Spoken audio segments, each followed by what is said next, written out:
History study centre YouTube চ্যানেলের পক্ষ থেকে সবাইকে স্বাগত জানাই। আজকের একটা নতুন টপিক তোমাদের সামনে উপস্থিত করছি। আমরা জানি প্রত্যেকের জীবনে, আমাদেরও জীবনে আত্মম্ভরিতা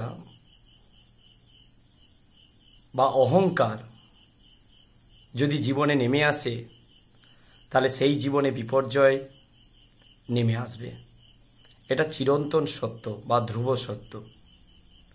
ঠিক তেমনি ইউরোপের ইতিহাসের পরিপ্রেক্ষিতে আমরা একটা চরিত্রকে আজ দাঁড় করাবো, যে চরিত্রের মধ্যে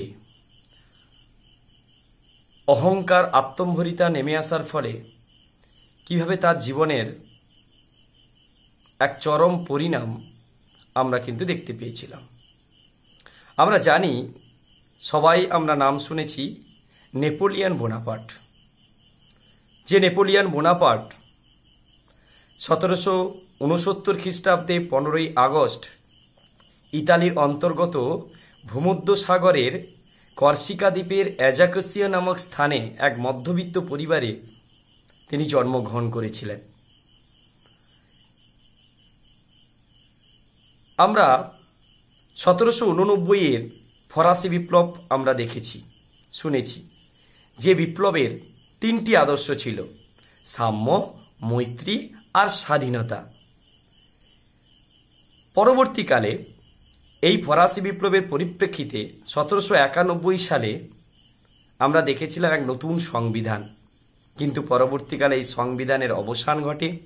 তারপরে ডাইরেক্টরি শাসন ব্যবস্থা শুরু হয়, যেটা 1799 পর্যন্ত চলে, এবং সেই ডাইরেক্টরি শাসন ব্যবস্থার রূপ ছিল সম্পূর্ণভাবে স্বৈরাচারী বুর্বো রাজবংশের নামান্তর মাত্র। তারপর 3 জন কনসালের নেতৃত্বে কনসুলেট শাসন ব্যবস্থা ফ্রান্সে শুরু হয় 1799। আর সেই 3 জন কনসালের মধ্যে প্রথম কনসাল ছিলেন এই নেপোলিয়ন বোনাপার্ট। নেপোলিয়ন বোনাপার্ট তার সামরিক বিদ্যালয়ে শিক্ষা শেষ করে মাত্র 17 বছর বয়সে লেফটেন্যান্ট পদে তিনি উন্নীত হয়েছিলেন। তারপর আমরা দেখেছিলাম আস্তে আস্তে করে তার পদের উন্নতি, ব্রিগেডিয়ার জেনারেল, তারপরে মেজর জেনারেল, তারপরে 10 বছরের জন্য কনসাল, তারপরে আজীবন কনসাল পদ লাভ করেন 1804 খ্রিস্টাব্দে। তারপর আমরা দেখেছিলাম 1807 খ্রিস্টাব্দে ফরাসি জাতির সম্রাট উপাধি লাভ করেছিলেন। তিনি যখন ফ্রান্সের সিংহাসনে আরোহণ করেন বা ফ্রান্সের রাজকর্তৃত্ব যখন তার কাঁধে বর্তায়, তখন তিনি বলেছিলেন যে আমি বিপ্লব, আই অ্যাম দ্য রিভলিউশন। কারণ তিনি বিপ্লবকে এতই সম্মান করেছিলেন, কারণ যেহেতু বিপ্লবের মাধ্যমেই তার জীবনে উঠে আসা, তাই বিপ্লবকে তিনি শ্রদ্ধা জানিয়েছিলেন। এবং তিনি বলেছিলেন যে ফ্রান্সের রাজমুকুট যেন ধুলায় গোড়াগড়ি খাচ্ছে, আমি এসে সেই রাজমুকুটকে মাথায় স্থান দিয়ে আমি ফ্রান্সের বা ফরাসি জাতিকে আমি শ্রেষ্ঠত্বের জায়গায় আমি স্থান দিয়েছি। কিন্তু ফরাসি বিপ্লবের যে 3টি আদর্শ, সাম্য, মৈত্রী, স্বাধীনতা, এই আদর্শটিকে নেপোলিয়ন বোনাপার্ট তার 10 বছরের শাসনকালে আমরা দেখেছিলাম ইউরোপের বিভিন্ন দেশে, যে সমস্ত দেশে বিভিন্ন রাজবংশগুলো দীর্ঘদিন ধরে শাসন করছে, অসহায় নিপীড়িত মানুষদের অধিকারগুলো থেকে তাদেরকে বঞ্চিত করছে, সেই সমস্ত জায়গায় পরিত্রাতা হিসাবে এই নেপোলিয়ন বোনাপার্ট এই সাম্য, মৈত্রী, স্বাধীনতার বাণী পৌঁছে দিয়েছিল, যার ফলে সাধারণ মানুষ সেটাকে গ্রহণ করে এই সমস্ত রাজবংশগুলোকে তাসের ঘরের মতো টলিয়ে দিয়েছিল। যে কাজটা করেছিল সেই নেপোলিয়ন বোনাপার্ট। তার অদম্য ইচ্ছায় আমরা দেখেছিলাম ইতালি, তারপরে Germany, Prussia, Holland, Switzerland, Spain, Denmark, Naples, Portugal প্রভৃতি জায়গায় তিনি তার সাম্রাজ্য স্থাপন করেছিলেন এবং গোটা ইউরোপ জুড়ে এক বৃহত্তর নেপোলিয়নীয় সাম্রাজ্য গড়ে তুলেছিলেন। প্রায় 6,75,000 সৈন্যের এক গ্র্যান্ড আর্মি গড়ে তুলেছিলেন। কিন্তু আমরা দেখব পরবর্তীকালে এই সাম্য, মৈত্রী, স্বাধীনতার বাণীকে কেন্দ্র করে তিনি গোটা ইউরোপের দ্বার প্রান্তে বা মানচিত্রে বিরাজ করলেও কিন্তু পরবর্তীকালে এই নেপোলিয়ান বোনাপার্ট সেই সমস্ত জায়গায় তার সাম্রাজ্য প্রতিষ্ঠা করে তিনি মানুষকে সাম্য দিল, মৈত্রী দিল, কিন্তু দিল না স্বাধীনতা।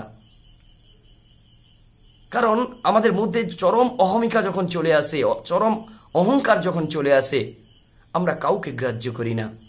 ঠিক তেমনি বৃহত্তর নেপোলিয়নীয় সাম্রাজ্য প্রতিষ্ঠার পর যে 3টি আদর্শ মানুষকে পৌঁছে দেবে বলেছিল নেপোলিয়ান বোনাপার্ট, কিন্তু 2টো জিনিস পৌঁছে দিল।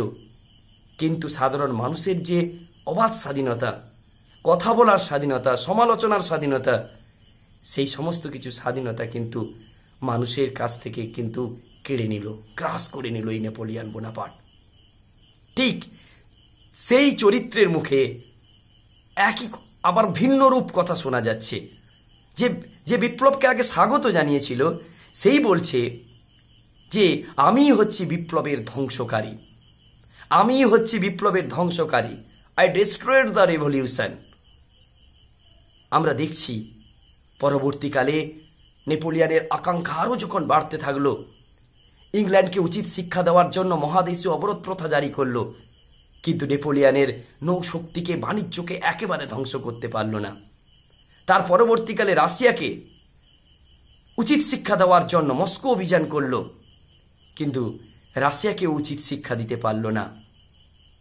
তার পরবর্তীকালে তাকে কর্সিকা দ্বীপে নির্বাসন করা হলে তিনি আবার ফিরে এসে 100 দিনের জন্য রাজত্ব করেছিলেন, যাতে 100 দিবসের রাজত্ব নামে পরিচিত, কিন্তু সেটাও স্থায়িত্ব লাভ হলো না। কিন্তু আবার আমরা দেখলাম পরবর্তীকালে তার জীবনের যে শেষ যুদ্ধ, ওয়াটারলুর যুদ্ধ, সেই ওয়াটারলুর যুদ্ধে নেপোলিয়ান পরাজিত হওয়ার পর নেপোলিয়ানকে আবার সেন্ট হেলেনা দ্বীপে নির্বাসন করা হয়, কিন্তু আর ফিরে আসেনি নেপোলিয়ান বোনাপার্ট। সেখানেই 1821 খ্রিস্টাব্দে তার মৃত্যু হয়। এইভাবে যার উপর ভিত্তি করে নেপোলিয়ান বোনাপার্ট গোটা বিশ্বের মানচিত্রে নিজেকে প্রতিষ্ঠিত করল, সেই অহমিকা, আত্মম্ভরিতা, সেই বিজেতা যিনি নিজেকে মনে করতেন, তার জীবনে নেমে এলো এক চরম পরিণতি।